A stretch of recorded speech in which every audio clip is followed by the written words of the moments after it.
Well, thank God for Bruno Fernandes, is all I can say, and Lisandro Martinez. A beautiful pass and a clutch finish from our captain, saving Manchester United from a potential embarrassment here at Old Trafford. And I don't say that lightly. Yes, there's stuff to build off. Okay, great, we didn't concede a goal early on in the game, and we did create more chances, and there were positives. Toby Collier was a positive, Christian Eriksen was a positive, Alejandro Garnacho, although Ruben Amorim's just come out post-game and says he doesn't know about his future. How do you take that? I mean, the manager of Manchester United coming saying that after Alejandro Garnacho was probably our best performer on the pitch. How do you take that? And Toby Collier, another standout performer. But overall, still not good enough from Manchester United. I had the pleasure to speak to Toby Collier after the game, and I just wanted to kind of big up his performance and talk to him about his future in the team and how it is working with Ruben Amorim, because I thought it was unfair to ask a player coming through the academy who's just making starts for Manchester United, getting himself into the team, the hard questions, which is, why can't you see out games of football? Why do Manchester United struggle to create anything really in the final third? Why do we struggle to score goals? We did get a question with Bruno Fernandes, which will be out on Saturday night, embargoed then, and I did ask Bruno, I said, brilliant finish, Bruno, but why aren't we scoring more goals? Why can't we see out these games? Because, I mean, I didn't say this to his face, but Rangers were poor. Like, Manchester United should have scored more goals tonight. They should have seen out that game. And if it wasn't for a clutch moment once again, that would have been a draw tonight. And then you're looking at the Europa League table and you're thinking, you know, it's not 100% nailed on. Manchester United are now in a comfortable position. It looks like you're going to go through the Europa League group. There's not going to be any playoffs, and Manchester United progress, and they have to, because this competition is our last hope of Champions League football. It's the hope to save Manchester United's season, and I think Manchester United are capable of winning it. But it is worrying that we struggle to see games out like this, and the same old mistakes start to creep in. I'm not going to blame Harry Maguire, because, you know, he's been fantastic in recent games for Manchester United. He's been one of our standout performers, but there's always something with Manchester United. It's like, we should be seeing games like that out at Old Trafford. Okay, yeah, maybe Alejandro Garnacho should place his finishes better, but he was really bright for Manchester United.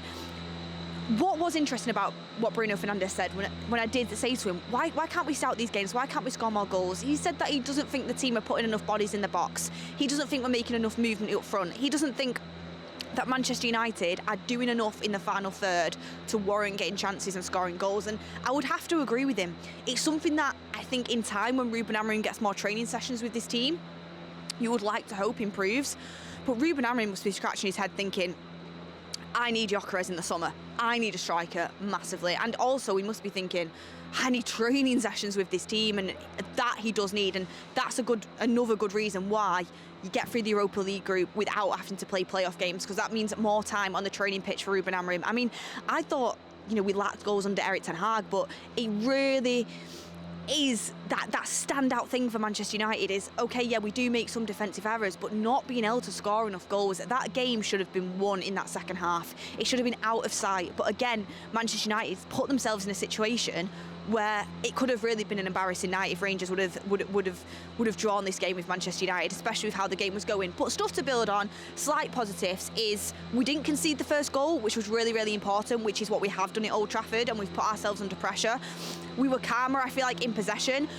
The long shots in the first half were doing my head in, and I'm sure they were doing your head in as well. I think Ruben Amorim had a word with the team at half-time because they seemed to stop. And you noticed when Manchester United were calmer, they were more patient, they did work the ball in and around the box, you got better opportunities. Bruno Fernandes went to take a shot, he decided against it, he worked the ball a little bit more, put a fantastic ball through to Ahmad, that could have been a goal. But then on the other side of things, you think, we're at the 90th minute of a game, Rangers equalised, and the only goal we scored is through a Jack Butland blunder, literally put it on a plate for us, although we should have had a goal stand, because what the heck has football come to when that De Ligt goal is ruled out?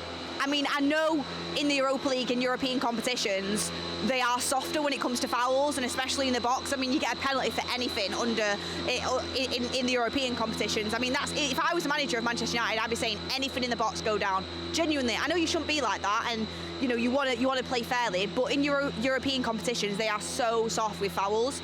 I mean, Arsenal put about 6 players on the keeper every single game and get away with it.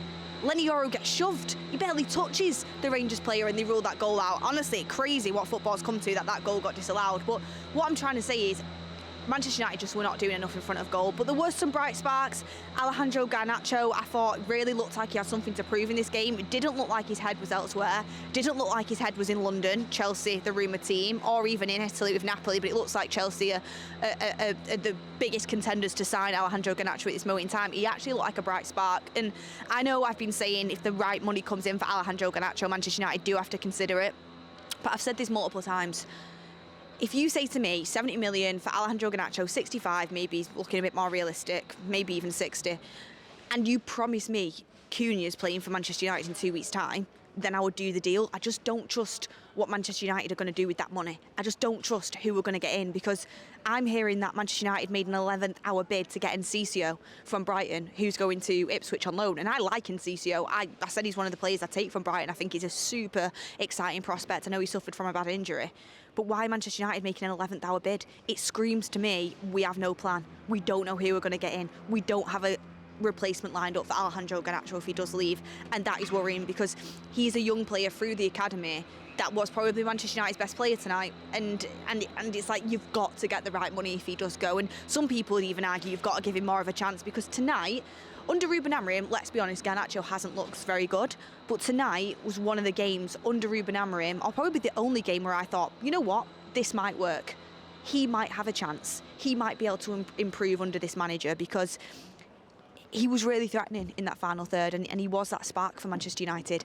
Other players who I think did really well tonight, Christian Eriksen, much better in the 10 role, in my opinion. His link-up play with Ahmad was really exciting to watch. It was a joy to watch, to be honest, Christian Eriksen. It's just a shame. I said I made a joke, and I don't mean this to be offensive, but I said, you know, watching him and Ahmad out there, it was like lads versus dads. Do you know what I mean? Christian Eriksen was like the dad, Ahmad was like the lad. It's like he's got no engine, but he's fantastic on the ball.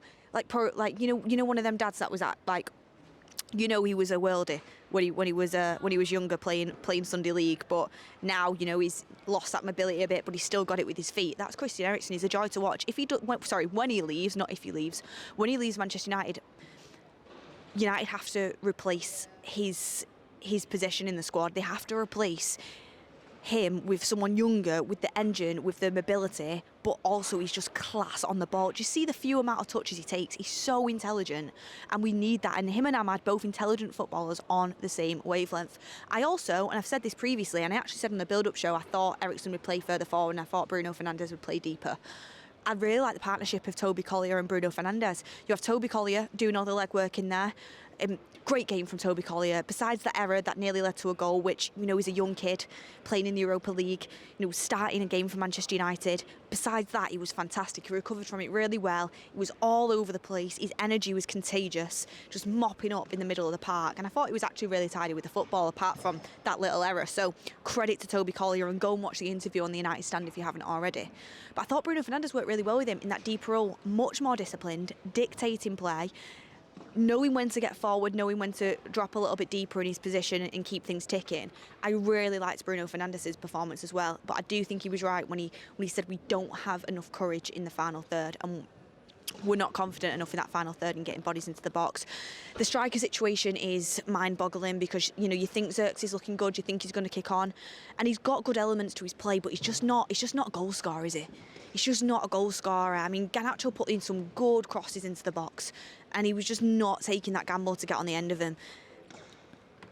He's got ability and he's got attributes, but we need a goal scorer. And I've said I don't see Joshua Xerxes like an Amorim type striker.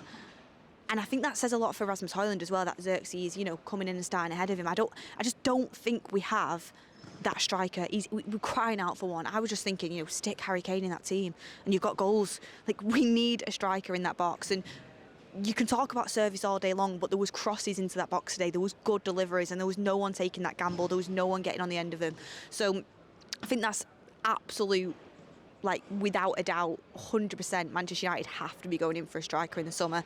What happens with even Højlund or Xerxes? I mean, get down in the comments down below. I've already said I think Højlund could do with a loan, but people keep saying you can't loan out a £72 million striker. Why not? Him under Ruud van Nistelrooy at Leicester, learning under Jamie Vardy, I think would be fantastic for him. So that's something that Manchester United need to look at. But overall, good performance. I think it was good to get some rotation in there. I don't know if it was an injury delay. We'd have to kind of ask Ruben Amorim about that after the game, see if any comments come out. But hopefully everyone's made it through that game. I enjoyed Ahmad at wing back again, even though he didn't have any goal contributions. And I do think, you know, maybe he should have passed it a little bit more in that final third. That's me being critical because I have super high standards of Ahmad. I think as a wing back, he just offers so much more in the attacking third.